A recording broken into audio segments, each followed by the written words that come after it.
I gave you the link. No, it's not your fault. It was my fault. My for some reason my my Facebook wouldn't let me in on my laptop. I changed my password. It wouldn't let me in. I had to go through, so I had to steal on trivia. Sorry, trivia. Uh, I had to jump on trivia thing. So I was gonna have to apologize to trivia a little bit later because I didn't mean to. Well, Oh, I she know said she getting started. I'm just not seeing this. it started. Are we on? Sorry, trivia.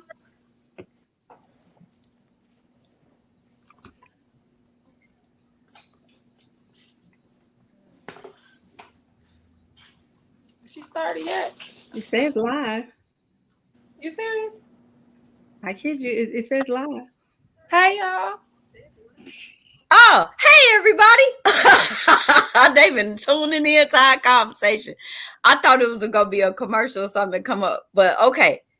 Hey everybody. Y'all know who I am. I am Jacqueline Cox, and this is the Listen Linda Show. And today we have what we are calling today is not the waiting room, it's not the chat room. Today is the listening party. That's right. So we are having a listening party for my upcoming book called Mountains Can't Rise Without Earthquakes. Now, I have invited, hey, Mr. Maurice Cox, how are you, sweetheart? I love you. I have invited the publisher, Mrs. Laquita Parks, to come in and co-host this thing with me because today is going to be a day that is pretty much epic, okay? Because I don't do this. I don't let people question me on my show. But today I'm giving the panelists and I'm also giving the viewers the opportunity to crush me with the questions. Y'all get to dig deep and dive in and ask me whatever it is you feel that you want to ask me pertaining to the book, but also pertaining to my life, because the book is based on real events that happened in my life. I wanted to kind of be open and transparent and just let you guys see my life through my eyes and what I've been through, and kind of go on that journey with me. So first, I want to say thank you to Miss Laquita Parks for working with you, girl. I know it's been rough. I know you like, I should have never opened that inbox and met this girl. And I'm just so glad you did. How you doing, sweetheart? I'm doing good. And first of all, that's never my thought. Not about you. And I've had that thought about some. I ain't gonna lie, but it has not been my thought about you. Listen, we're gonna tell the truth and shame the devil. But no, it has not been that. That has not been a thought in my mind. Honestly, that's the furthest thing from it. And in all honesty, I am actually honored that you trust me to help you take your story from a thought to a realization, because I understand that the process is not easy. It isn't easy. The publishers get a raw deal a lot of the times. We have clients who've heard about the work that we do, and then they sign up with us, and when they come to us, they get mad at us because they don't like the work that we do when it comes to their project. But you have to trust the process, and I appreciate you for trusting the process with me again. And this book is different from your first book. Yes. So it's this very different. It's very different.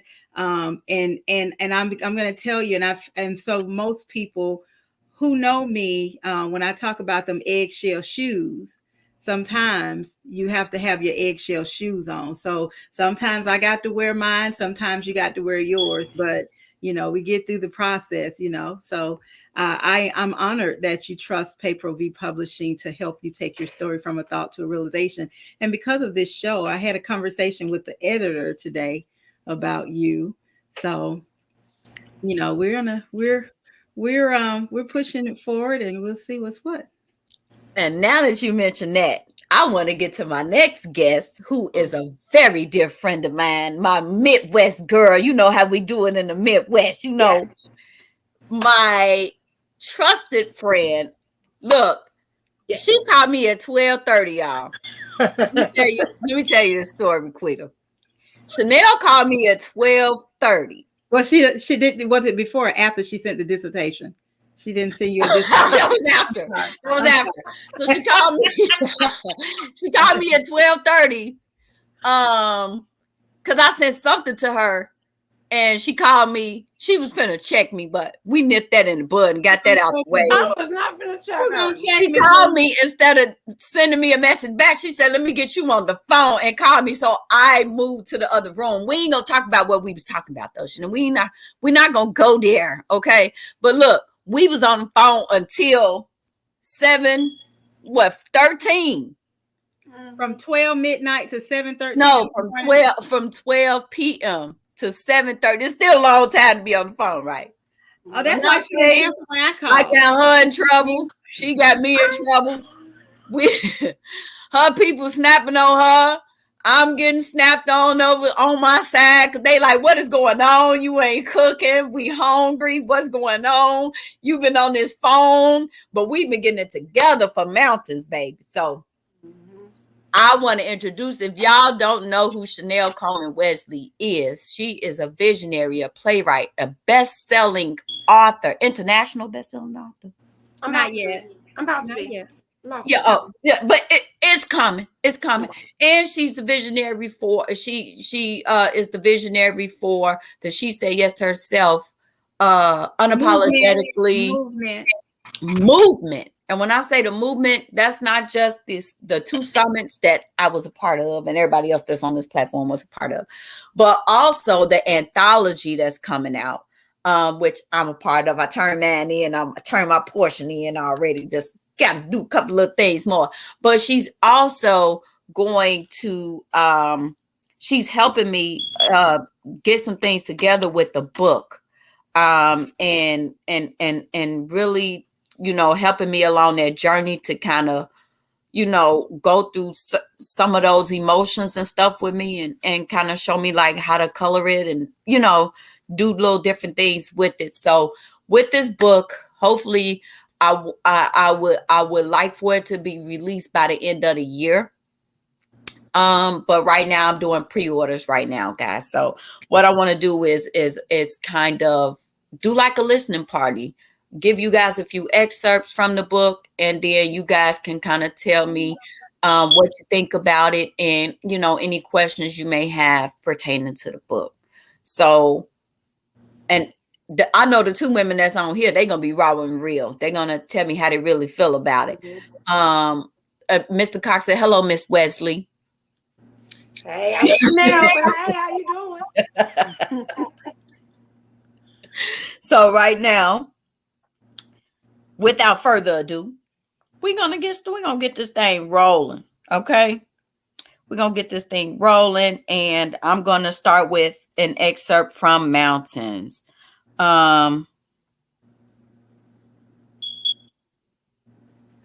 Yeah. Well, since I didn't say nothing yet, and while you pulling that about, I just want to say, Jackie, thank you so much for allowing both Laquita and I to come across this amazing platform that you have entitled Listen, Linda. We are here for it. Ladies and gentlemen. This is the listening party. So everybody's going to have a chance to do their listening party. And the listening party is like when the book is about to come out, you get on here and you can promote your book. So if you're looking to promote your book and your book isn't out yet and you want to have a listening party, it's kind of like the slam. You get what I'm saying? But I can see you. And you can see me. You can ask me questions about the book. And you get what I'm saying? But it gives off that type of thing. I like it. Yeah. I'm ready for it.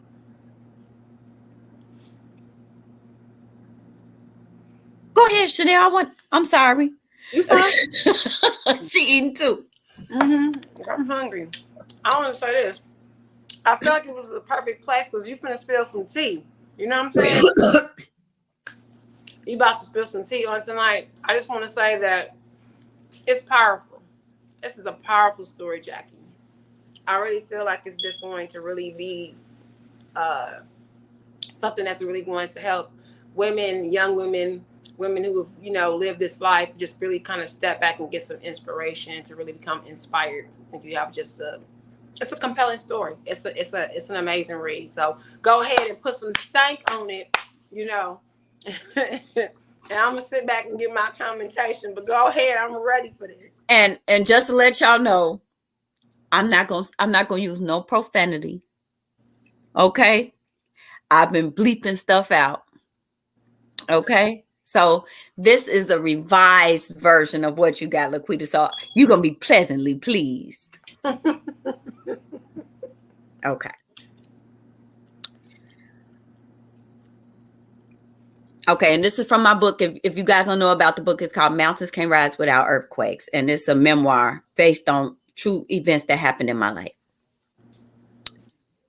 Kane would always say he got pulled over and the police took the work and the money, or he lost it in a dice game. I knew he was lying, but I didn't dare question him because I knew if I did, he would hurt me physically. You see, he had been putting his hands on me for a while. And although he didn't do anything with his fist balled up, he would choke me, smack me, or slam me on the ground. But he never balled his fist and punched me or hurt me in that manner. I honestly thought it was because he knew that if he did, it would show because my skin was so light. I knew we had a baby on the way, and I was terrified that if he didn't kill me, he would eventually hurt our child with his attitude and temper being the way it was. I witnessed what my mom and dad went through and what my dad went through with other women. And I just didn't want to bring a child into the world that way. Well, one day he picked me up from his sister's house. We stopped to get gas at the gas station. And as he pumped the gas, his phone rang. It was another girl calling. Now, as I told you before, I never, ever worried about another female. It's never been in my DNA to ever be jealous of another woman. So when I answered the phone, she questioned who I was. I told her it wasn't her business who I was and that he was busy at the moment. Kane saw me answer the phone and made me...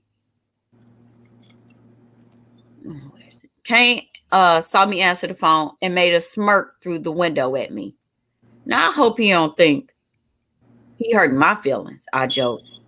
I hung up on the phone on the chick as she yelled belligerently in my ear. As Kane returned back to the car, he asked who called. One of your little things, I said. So what, you jealous now? He asked with a grin on his face. Hell no. I wouldn't give up if you mess with every chick in Chicago. It wouldn't matter to me one bit. I laughed hysterically. I'm saying I laughed so hard. Tears ran down my eyes. So what are you trying to say? I'm a joke? I'm a clown? He immediately got enraged. Before I could answer, he had my ponytail wrapped around his fist and he dragged me across the seats out of the driver's side of the door. He began to kick me in my face and my stomach and stomp me on my head. We were on a back road, so no cars were coming. I couldn't see any houses, just a lot of open field. I screamed as loud as I could, but I didn't see anyone. B, I'm sick of your ungrateful butt. You think this stuff is a game? Do you think you could just mess with other niggas? I don't know who he thought I was, but I had been locked in with him the moment we started dating. I wasn't seeing anyone but him. And when we found out that I was pregnant, he knew my every move. When I wasn't with him, I was either at home with my foster mom or at one of my family members' houses until he came to pick me up. So I don't know when I would have the time to even see or talk to somebody else. I didn't own a cell phone. I had to borrow his or use the house phone wherever I was. I pleaded for him to stop, but he just kept kicking. Suddenly, I closed my eyes. I prayed silently in my mind, asking God to please help me. Every kick felt like brick against my body, but every hit and punch felt like betrayal and heartbreak. And that to me hurt even worse. My body became numb, and that's when I knew for sure that God was protecting me. Suddenly, out of the corner of my eyes, I saw a car come down the street. A nice white lady and her son immediately stopped and jumped out the car. Kane jumped in his car and sped off. As I heard the tires screeching, all I know was that I felt bleeding very bad. By that time, I was 11 weeks pregnant. I told the lady that I was pregnant and she took me to the hospital. Her son, who was all of 12 years old, broke down in tears. I was convinced that God had sent them to rescue me. If I had any doubt in my mind that God was real, it vanished that day. I lost the baby. I lost the front tooth. I lost my pride, my dignity, and even worse, I lost my self-esteem. I wondered where my dad was. I knew I had to reach him. If he were around, he would never let this happen to me. I had to find my daddy. He would know what to do. He would know what to say, and he could make it all better. Where are you, Daddy?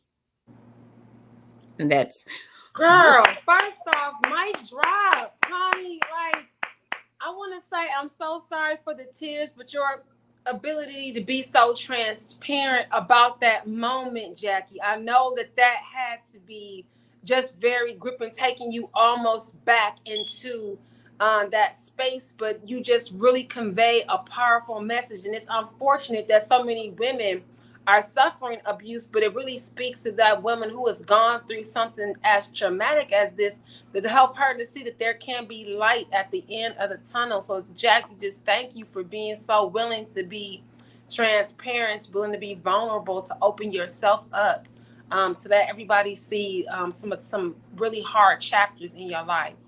That's what I had to say. Quita, I don't know what you wanted to say, but that's what I had to say. So Jacqueline, first of all, let me say, I'm very proud of you because, we've had conversations and when I'm like, I want more. And so for those of you my process, when I'm reading and when I'm going through, if I have questions, your audience is going to have questions. And we talked about this. It's like, I want more. And it's not the more that it's not good enough. It's that I'm wanting to help you answer those questions as you go through the process, so that once your book is done, you won't have to go back and keep answering those questions and answering those questions. So I have a couple of things here. Number one, I'm very proud of you. And I want more of that because that's the only way. See, I'm all about the story. And so I want to put aside the book for a moment. Okay. So when you put and so the story is a story. You can't change your story. It happened. You can't go back. You can't fix it. You can't go back and make amends. You can't go back and get somebody else to make amends because the story is the story. However, the process in the purpose is to heal from this story so that somebody else on the other side of your story can heal. And the only way that you are going to truly be able to do this is not by just publishing your story. It's by unpacking Chanel's words, unpacking all of that. And so you're going to get to a point where the more you unpack it, the more you hit at it, the less the tears are going to come because you're going to be able to get through it. Sometimes when those tears come, we make it cause us to hold back.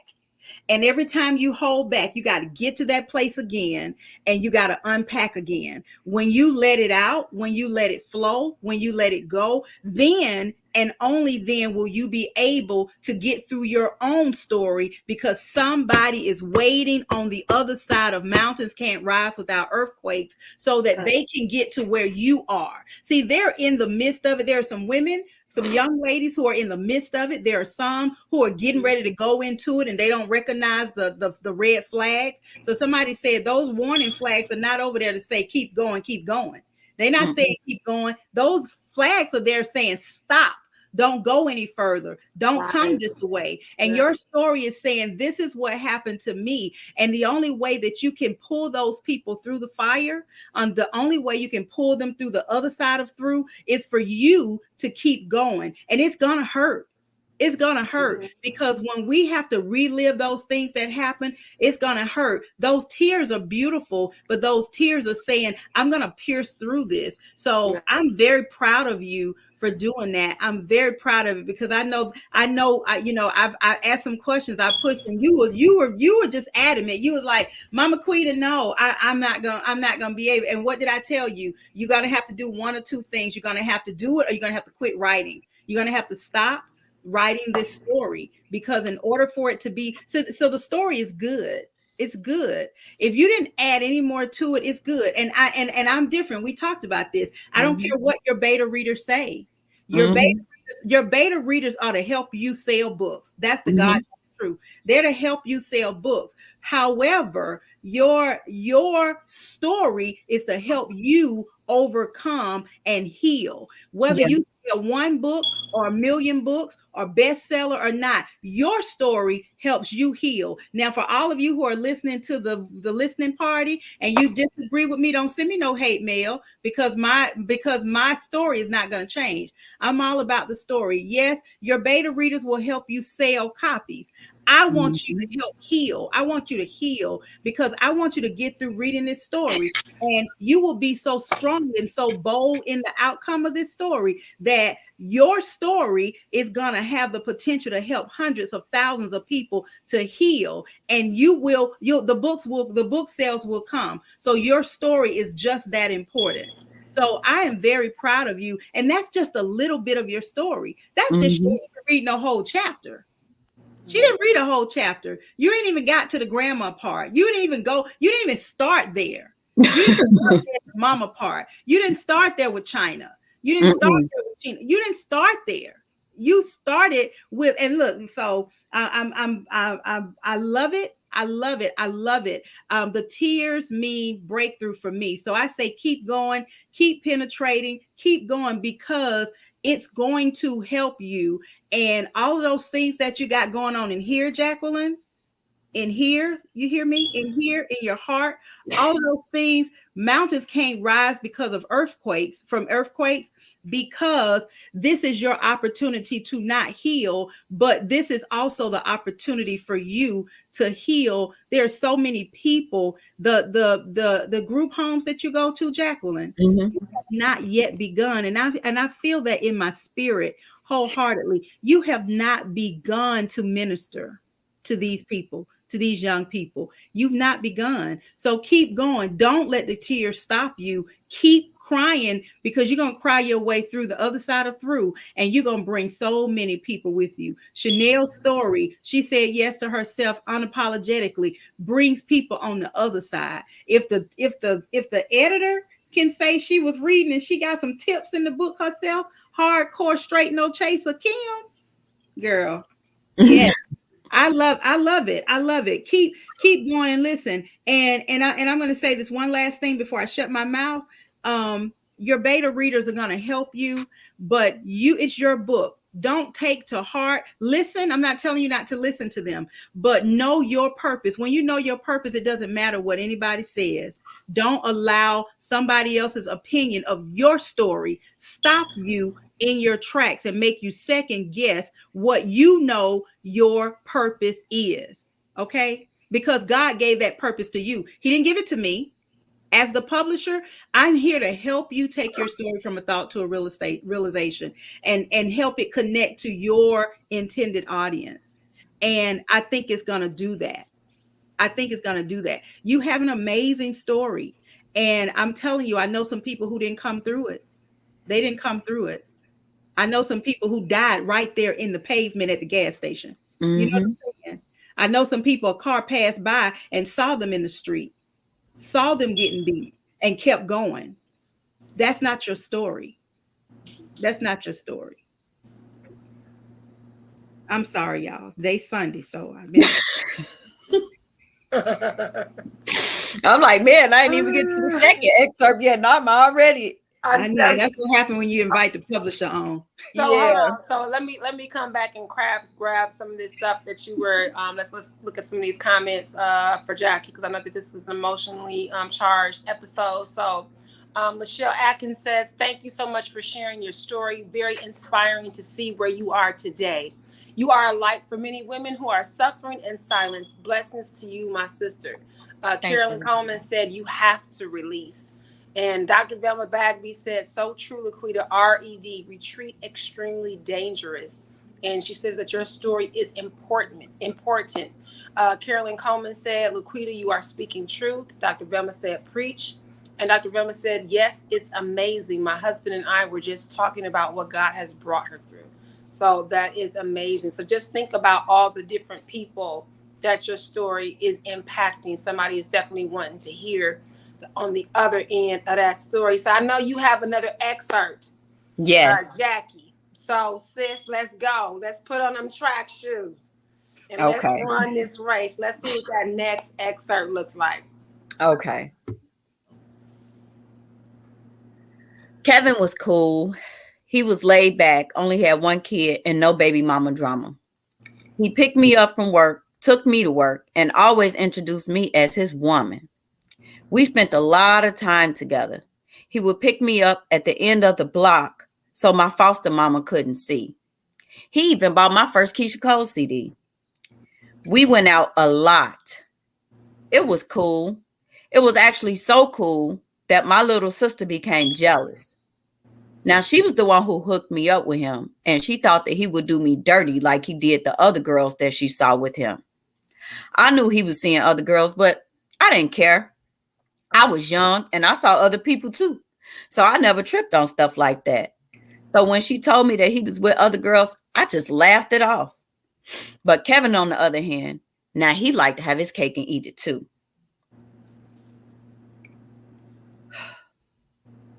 He considered me his main girl. I had a job, I made good grades, I was pretty and petite, and I didn't ask for a lot. And I never tripped on small stuff like him being with other girls. But he didn't want to see me with anybody else except him. So, of course, I lied and said that we were exclusive. I was 16 years old. He was 26. I told him I wasn't seeing anybody else, but I would always have somebody pick me up down the block when he was at work and I was ready to go. My little sister knew this, and as soon as he pissed her off, she spilled the tea immediately just to hurt him and me. It was almost like a 2-for-1 special to her. When he confronted me about this, at first I didn't tell the truth. I called her a liar, and I called her everything but a child of God. But I immediately called back and told the truth. It was just something in me where I felt like I didn't have to lie to people. I wasn't scared of anybody. I didn't feel the need to lie. But Kevin broke up with me on the spot. I act like I didn't care. But the truth of the matter is I did. Now, Mrs. Williams, she didn't know I was dating him. She didn't know I was dating anyone, as a matter of fact.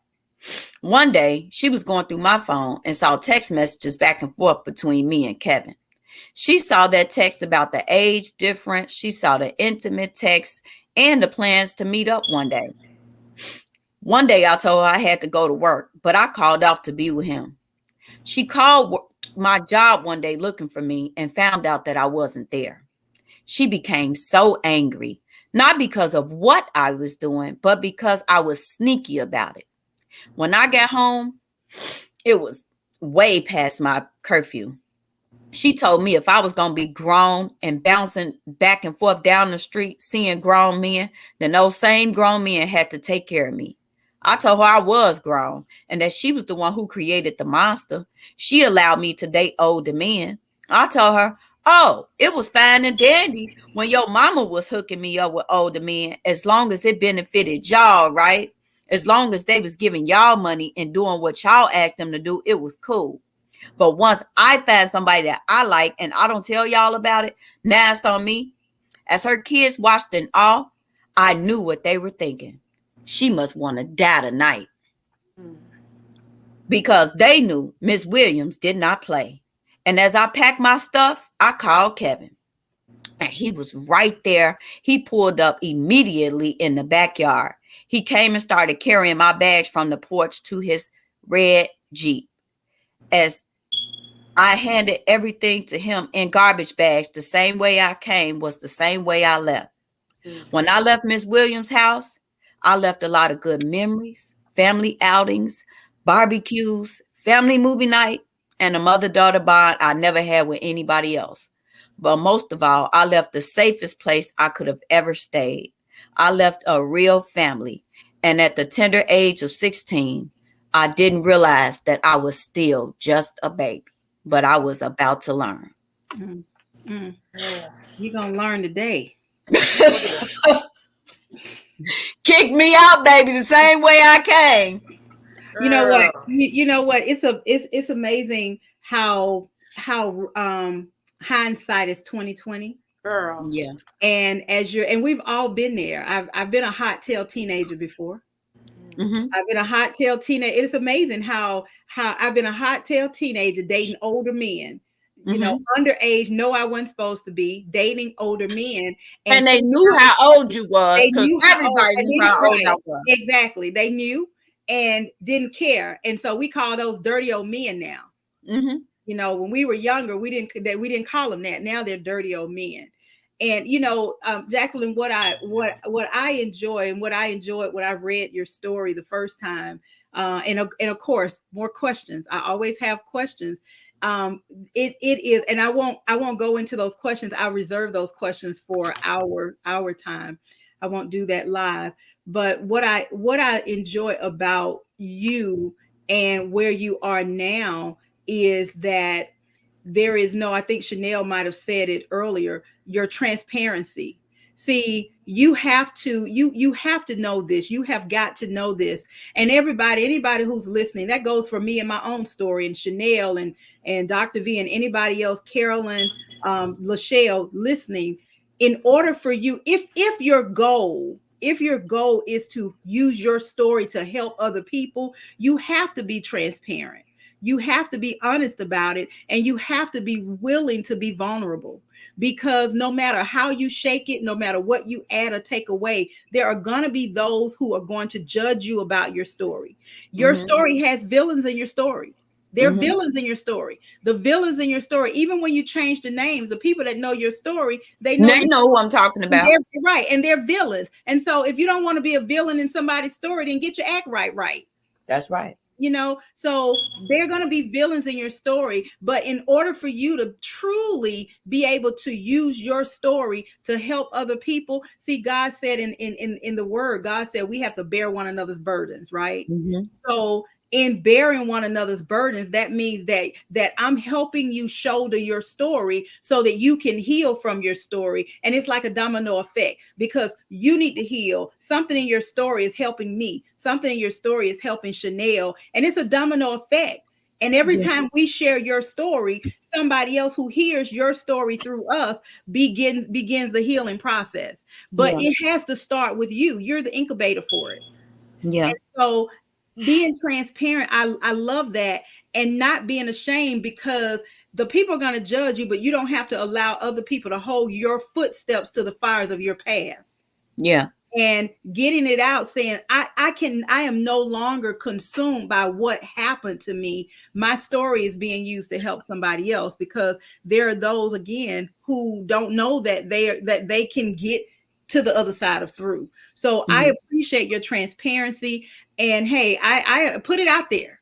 I appreciate calling this. If you're going to tell your story, tell your story. If you want, I think I said that to you, Jacqueline, if you're going to tell your story, tell your story. If you don't want to tell your story, then you might want to think about it. Hey, you know what? I'm not ready. And that's okay. That's okay if you're not ready, because you will be ready. So I appreciate that. And I appreciate the fact that you are saying, hey, you're not blaming somebody else for your choices. And that's the thing that I love. I haven't read anywhere in this book where you said somebody did this to me, because a lot of things happen to you that were not your fault. We have to own what we can own. Yeah. And I appreciate that. So, you know, this book, again, Mountains Can't Rise Without Earthquakes, it's gonna do what it needs to do for the masses, and you're going to be able to go back to those same, you're going to be able to go back to those same roots, those same footsteps, and you're going to be able to pull those same people who look like you, maybe not physically, but emotionally, mentally, they look like you, and you can bond with them and pull them through the other side of through. So I love that. I love that. I love that. And that's still, y'all, it ain't even the tip of the iceberg. No, that ain't even. It ain't even big enough of the story. She ain't even started at the beginning. She done made her way somewhere in the middle. Yeah, because not halfway through. You know what I'm saying? Man, if they hear a China story, which is my mom, and she's not gonna read that. Y'all gonna have to buy the book for that. Yeah, I'm not gonna read that part today. No, but just know my mom's story is in there. My dad's story, how they overcame or still overcoming things, and what they went through.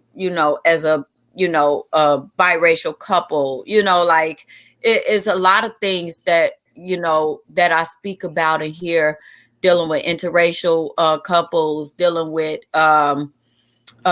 prejudice and racism, and just everything that I've encountered, that my siblings encountered, that people in my family, broken friendships, betrayal from people who I was friends with since kindergarten. Like things that have happened to me through my journey. It's a lot.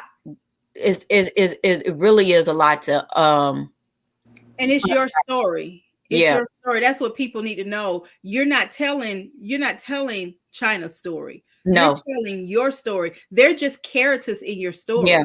And so you're telling your story. And that's the beauty of it. It's your story. It's what happened to you. And you just found you're a part of their story. They're a part of your story. That's just the truth, and that it just works that way.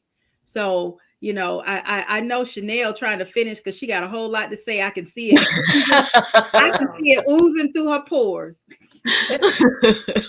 It's the whole tea for me. Let me say this.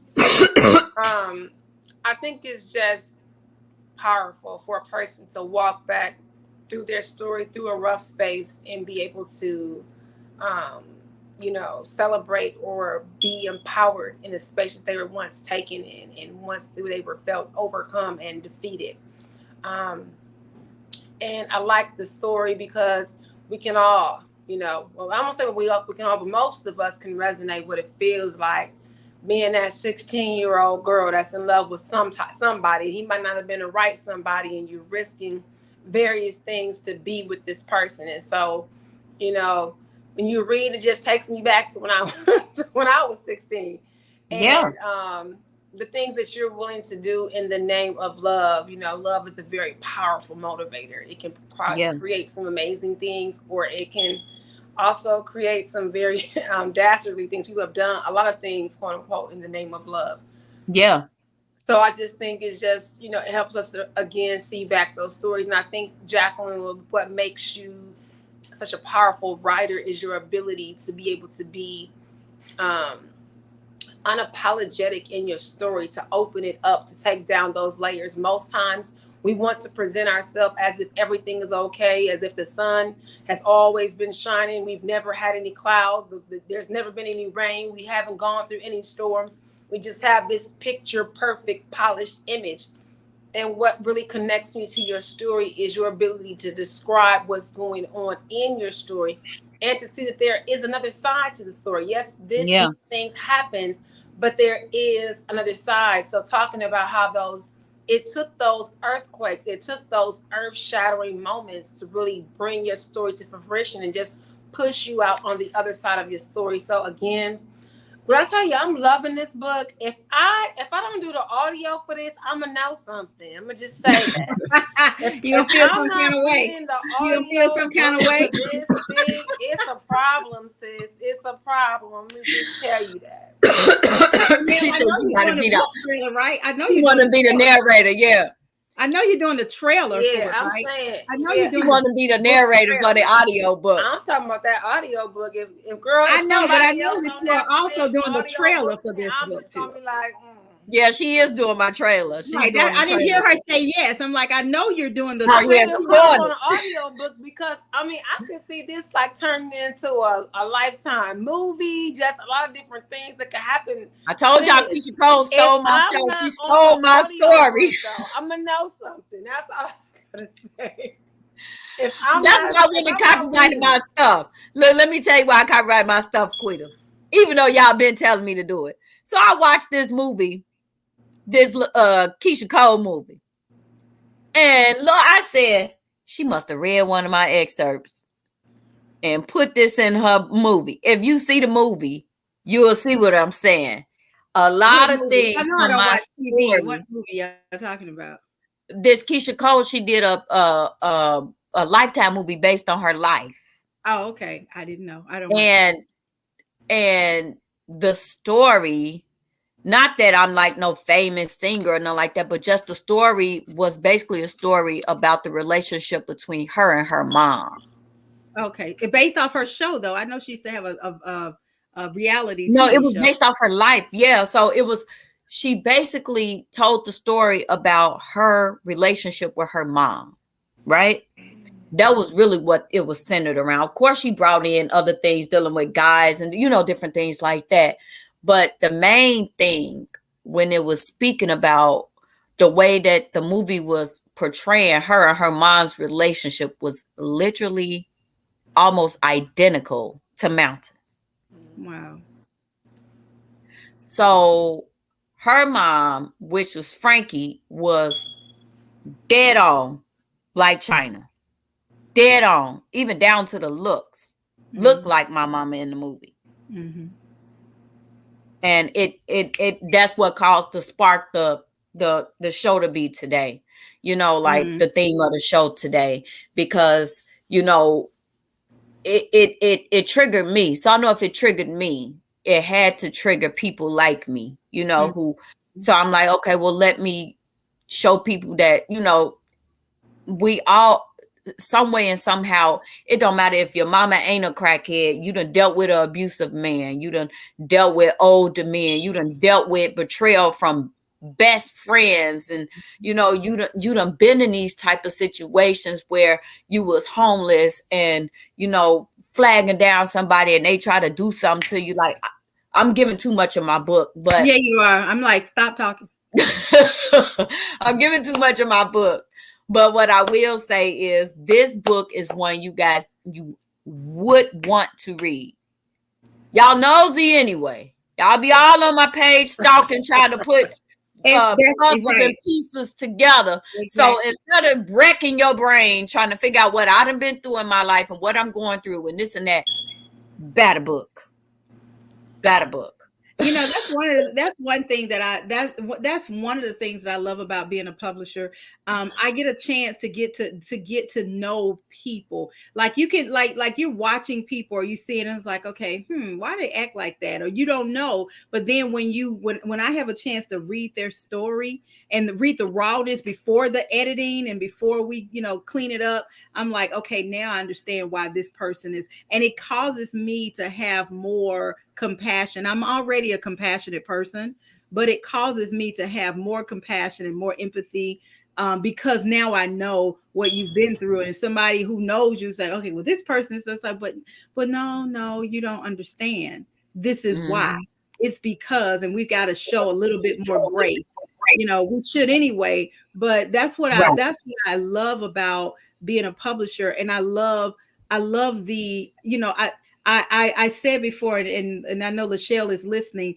When I first started T.R.I.V.I.A Publishing, I didn't do as much choosing to work with people as people chose to work with me.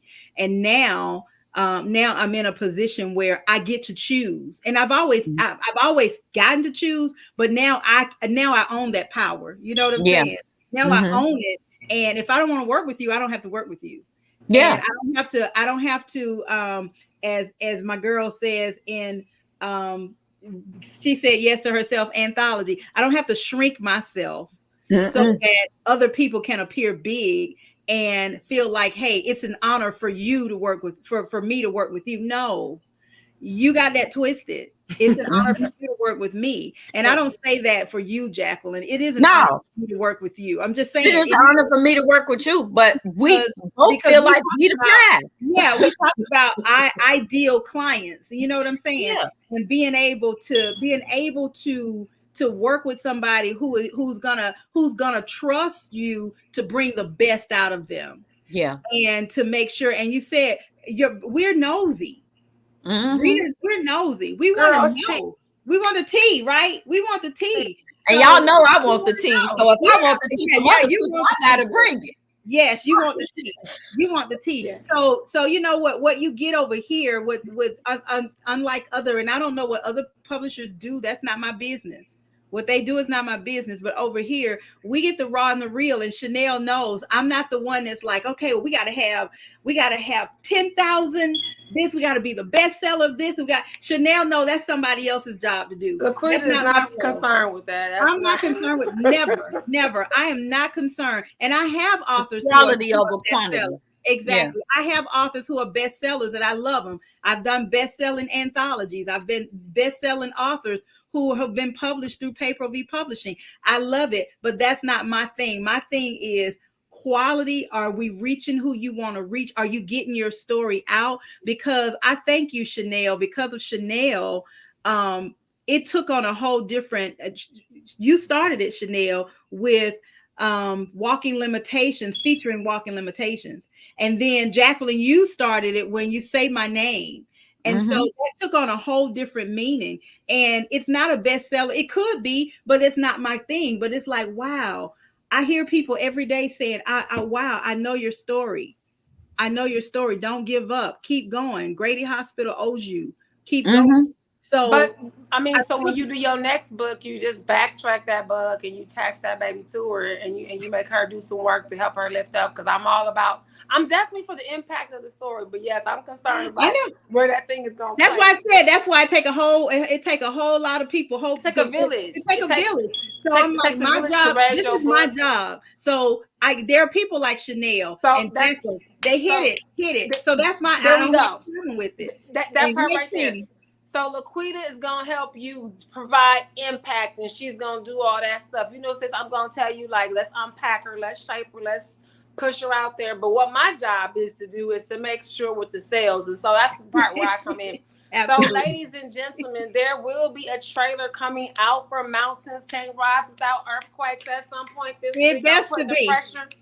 I'm putting the pressure on. But what I need everybody to do that's watching the show, whether you're watching it live, whether you're catching the replay, when you guys see it, I want you to like it and I want you to share it. Let's just flood social media with Mountains Can't Rise Without Earthquakes and encouraging people to get the pre-order. Now, you can't tell somebody to get the pre-order if you didn't pre-order, sis.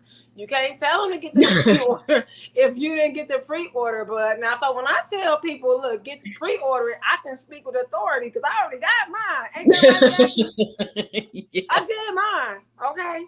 When she put it out there, I said, okay, sis, I'm here for that. I'm going to definitely go ahead and get that book. So make sure that you guys tote it on your pages, on your social media platforms. Let's give it some vibration because you definitely, either it's you has been on this other side of this story or you know someone who is going through this story currently, or just, let's be honest, unfortunately, someone is going to walk this story. And so they need a guide, something that's going to be able to help them to get on the other side of that story. So make sure you share that trailer and get your pre-order. Her pre-orders are available at Young Save Leaders. Go ahead and put your information in, Jackie, before I mess it up. YoungSaveLeaders.com. Pick up that copy. If you're wondering about the publisher does buy books that she publishes. Now, ask me how many of my clients have just so nicely given me a book. I know Jackie and Mark. Some have. So, wait a minute. I'm not finished. She said, okay, some have. I haven't gotten from all, but some have. I'm coming, LaQuita. Give me a second. Well, I got mine. Jackie, quit getting me in trouble. Listen, and I do, and the reason you see my box of chocolates, the old version, is because the Cox's books went to Carolina with me last weekend. So I need some, but we'll talk about that offline. So yes, get your pre-order. The publisher purchases her books because I support my authors. Every single Yes, you one do. of them. Every single one. Yes, you do. Yes, you So before we end, I want to say to pre-order the book, you could go to Cash App, $ Young Save Leaders, all one word. You will see my lovely, wonderful son, Jaden Smith's Cox picture on there. That's me. And all the proceeds will go to the finishing publication of this book. So the more the pre-orders, the faster this book is gonna get done, y'all. So I'm gonna leave y'all with that. Cash out Young Save Leaders for your pre-order. The book is $30. And it all the proceeds will go towards the publisher to publish this book and get it out here for you guys. And I'm gonna leave you guys with one more excerpt. I am. Okay. I'm just saying. You sound like you was wrapping up the show. No, right. We only got 10 minutes left. I had to say, wait now. Only got 10 minutes left and only got $9 in the bank. And I can't afford no more dollars over. So I gotta make sure I wrap this up. No more comments. Y'all buy the book. That's my last comment for the night. Go ahead and read. Okay. So I'm gonna end it with a poem that I wrote for the book. And it's called Mountains.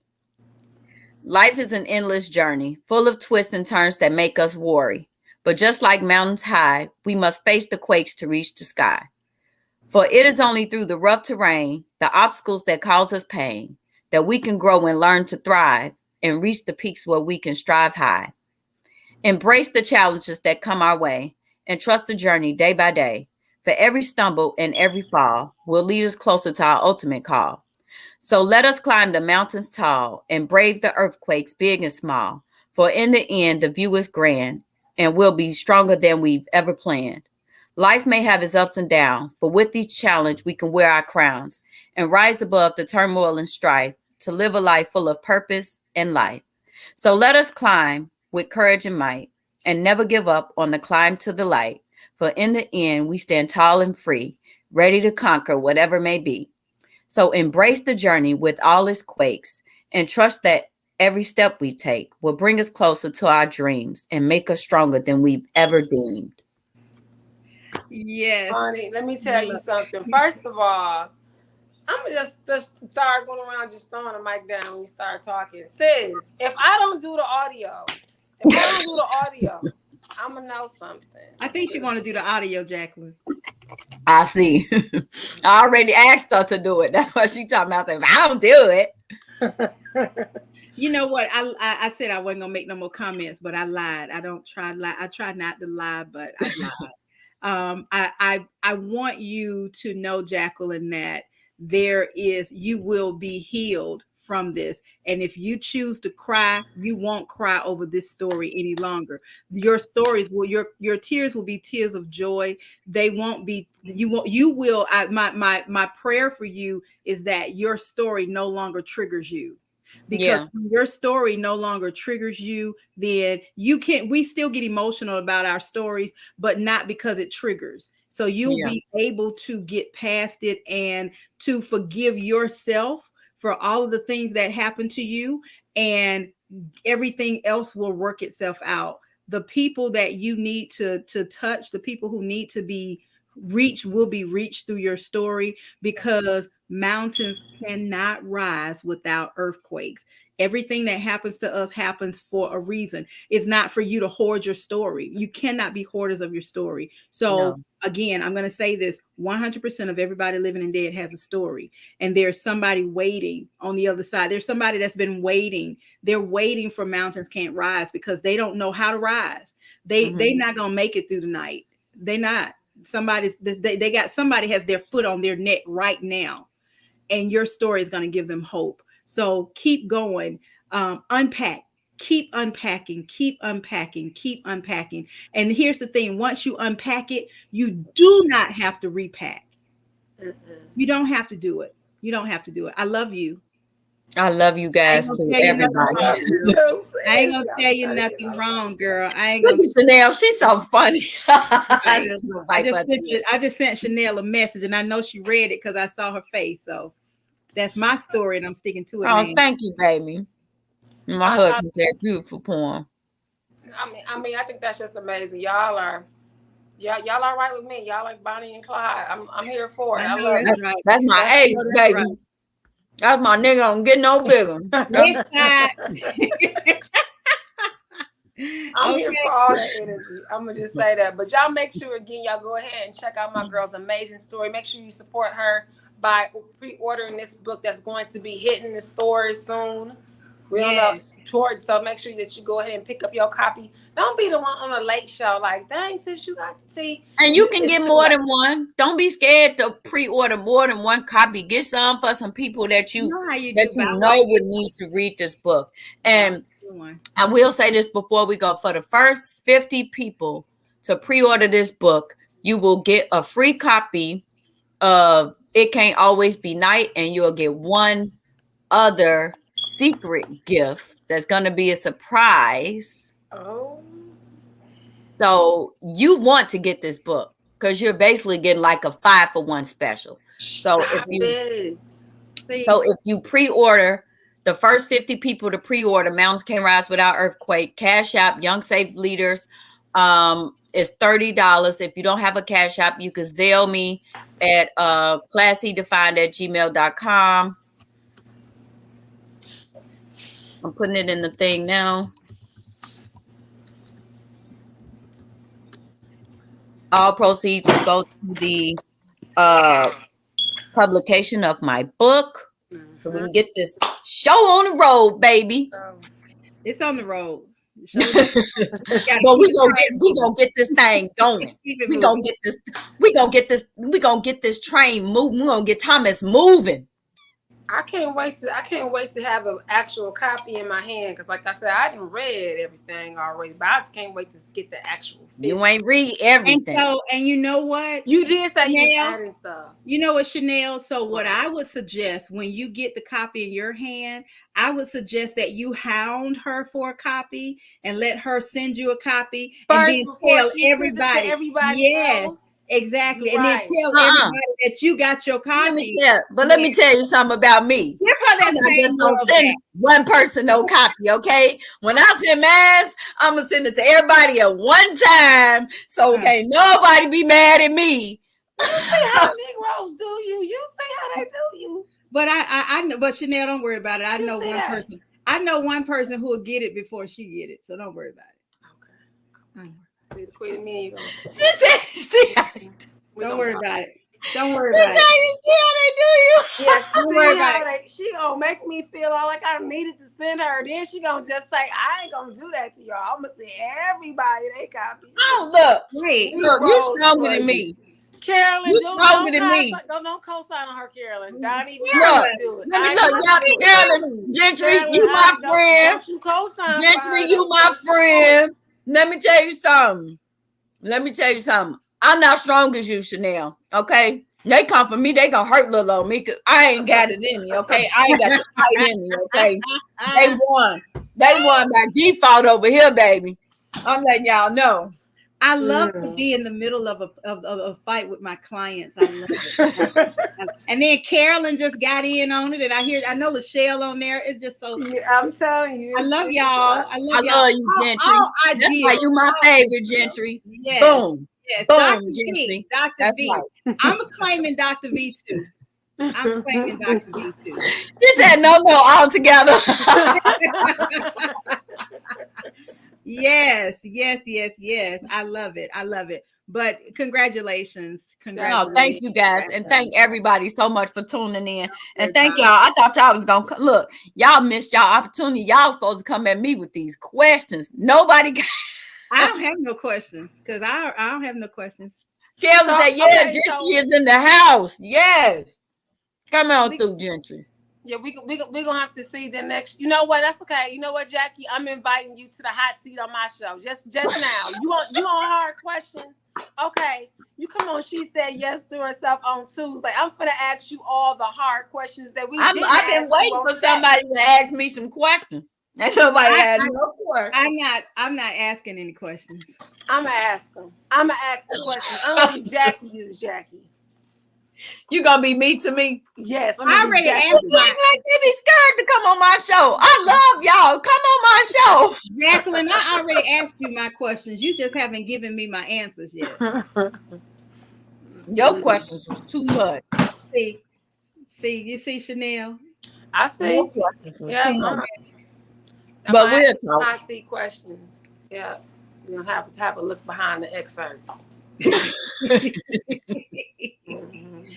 All right, y'all. Raven said his time is up. Well, I'm gonna end it like I always end it. It's been a plum pleasing pleasure. Better than a peanut butter and jelly sandwich. That's my story, and I'm sticking to it. I know that. I'm gonna have Trivia's Inspirational Radio would like to inform you that the views, thoughts, and opinions expressed in the following show are solely the sentiments